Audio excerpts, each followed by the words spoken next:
কোন গায়ক বা কোন ভোকালটা গলার কোন স্তর থেকে গানটা গায়। কেউ মাউথ ভয়েসে গাচ্ছে, কেউ চেস্ট ভয়েসে গাচ্ছে, কেউ হেড ভয়েসে গাচ্ছে। তো প্রীতম ভাইয়ের ক্ষেত্রে যেটা হয়েছে, উনি কোন স্ট্রাকচারটা থেকে গায় ওটা নিয়ে আমি এখনো কালচার করা শুরু করিনি। একবার শুরু করলে আমি 2-3 মাস পরে ঠিকই পারবো। আচ্ছা, তাহলে মিনারেরটা কি পারবেন? না, মিনার ভাই আমি কি দেখেছি হায় অচেনা কোন শহরে, মানে উনি তো একটু ভাইব্রেশন। আমি আরো একটা লাইন শুনতে চাই প্লিজ। আমার লিরিক মনে নেই মানে প্লিজ। একেবারেই মনে হচ্ছে সমৃদ্ধি যথেষ্ট সমৃদ্ধ হয়েছে, সবকিছু আর নয়। ঠিক আছে, আপনাকে অসংখ্য ধন্যবাদ যে আপনি খুব সুন্দর একটা মানে মিমিক্রি বলবো না, যে সবাইকে কপি করে দেখালেন।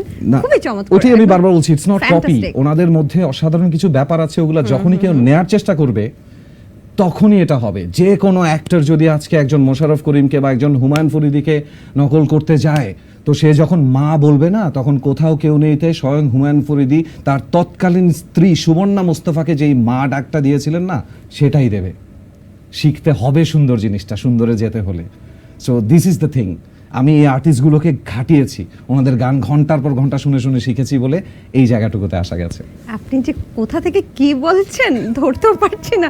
আচ্ছা যাই হোক, ব্যাপারটা হচ্ছে জেমস ভাই, জি, তিনি তো একজন লিজেন্ডারি। Oh my goodness. আমার কেন যেন এই এত কিছু আমার এই কালেকশনে ছিল না, এটা এত এত কপি শুনে বা এত তো এই যে ভয়েসের টোন আপনি চেঞ্জ করছেন, আমার না আপনার কণ্ঠে জেমস ভাইয়েরটা শুনতে ইচ্ছে করছে। এটাও Please. এটাও সমৃদ্ধি, সত্যি কথা বলবো, এগুলো হচ্ছে রেঞ্জের বাইরে। কিছু ভয়েস থাকে, কিছু ভয়েস থাকে এক্সেপশনাল। যেমন জেমস ভাইয়ের ভয়েস যেটা, এটা কিন্তু পুরো এশিয়াতে এমন কণ্ঠ নেই। 30 জনের মাঝখানে উনি একলা চিৎকার করবে, হাই দুষ্ট ছেলের দল, একবারে আপনি বুঝতে পারবেন যে কে কথা বলছে। আরেকজন আছে এরকম ভোকাল, একটা হচ্ছে আতিফ আসলাম। উনি যে খুব সুন্দর গান করেন তা না, কিন্তু দ্য ভয়েস কোয়ালিটি এক্সেপশনাল, ভিন্ন, আলাদা। একদম। আমাদের মিজান ভাই, different pattern of voice. Owner ভয়েসে eco লাগে না, আমি দেখেছি উনি খালি মাইক্রোফোনে কোনো রিভার্ব ছাড়া যখন গান করেন তখনও গম করে, পারফেক্ট পিচিং। এগুলো নকল করা সম্ভব না, এগুলো সাধনা করে শিখতে হয়। জেমস ভাইয়ের গানগুলো শিল্পী নোবেল, সারেগামাপা থেকে উঠে আসা শিল্পী নোবেল, আপনি হয়তো চিনে থাকবেন। তিনি কিন্তু গিয়ে বেশ বাজিমাত করেছেন এবং অনেক দর্শক জনপ্রিয়তাও পেয়েছেন। কিন্তু হঠাৎ করে এই সম্ভাবনাময় গায়ক যেন হারিয়ে গিয়েছিল, আবার এখন দেখতে পাচ্ছি যে তিনি ফেরার ট্রাই করছেন।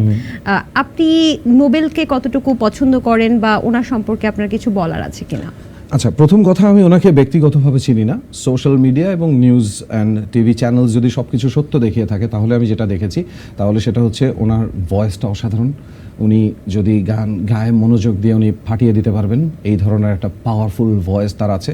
কিন্তু তার কিছু বলা কথা আমাকে খুব কষ্ট দিয়ে